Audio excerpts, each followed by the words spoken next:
வணக்கம். Welcome to break time. இப்போ நாடு முழுவதும் பெரும் அதிர்ச்சியை ஏற்படுத்திய சம்பவம் என்னன்னா, கொல்கத்தா பெண் மருத்துவர் பாலியல் வன்கொடுமை செய்து கொடூரமாக கொல்லப்பட்ட சம்பவம் தான். கிட்டத்தட்ட இந்த கேஸ் டெல்லி நிர்பயா கேஸ் அளவுக்கு போயிட்டு இருக்கு. இப்போ சிபிஐ இந்த கேஸை கையில் எடுத்திருக்கு விசாரணை செய்யறதுக்கு. இன்னைக்கு நாடு முழுவதும் ஒரு நாள் பணிப்புறக்கணை போராட்டம் நடத்திருக்காங்க எல்லா மருத்துவர்களும். இந்த சம்பவம் நடந்தது ஆகஸ்ட் 8ஆம் தேதி ஏர்லி மார்னிங் 3 மணிக்கு ஆர்ஜிகர் மெடிக்கல் காலேஜில் அந்த செமினார் ஹாலில் இந்த பெண்ணோட பாடியை கண்டெடுத்திருக்காங்க. அவங்களோட பாடி முழுவதும் கொடூரமான காயங்கள், கழுத்து, கால், உறுப்பு, வாய், கண்ணுலலாம் அவங்க ஸ்பெக்ஸ் போட்ட அந்த கண்ணாடி தூள்லாம் கண்ணு மாட்டிட்டு இருந்திருக்கு. பாலியல் வன்கொடுமை செய்த பிறகு கொடூரமாக கொண்டு இருக்காங்க. இது மனிதன் ஒரு மிருகமாக மாறின செயல் தான் இது. சரி, காம இச்சையை தவிர்க்க முடியல, பண்ணிட்டீங்கன்னா விட்டுட்டு கூட போயிருந்தா அந்த உயிராது பொழைச்சிருக்கு. அதை கொன்று அதில் என்ன சுகம் கண்டாங்கன்னு தெரியல. இந்த சம்பவம் நடந்து ஒரு 6 மணி நேரம் கழிச்சு தான் சஞ்சய் ராய் அப்படிங்கிறவரை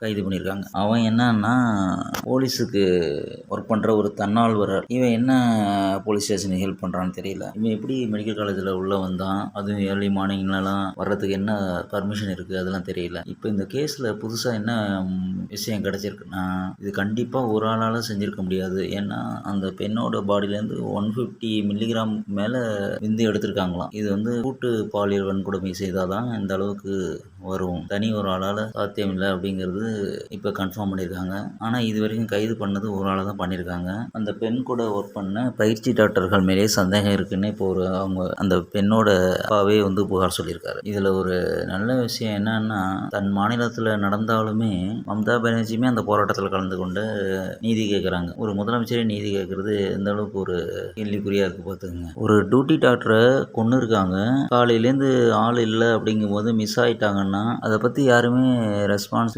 எடுத்துக்கலன்னா அது என்ன மெடிக்கல் கண்டுக்காமல் விட்டுருக்காங்கன்னா அது பெரிய கேள்விக்குறியாக இருக்குது இந்த சம்பவம். இந்த பொண்ணு நைட்டு சாப்பிட போகும்போது வீட்டுக்கு பேசியிருக்கு. காலையில் 5 மணிக்கு வீட்டிலேருந்து கால் பண்ணியிருக்காங்க.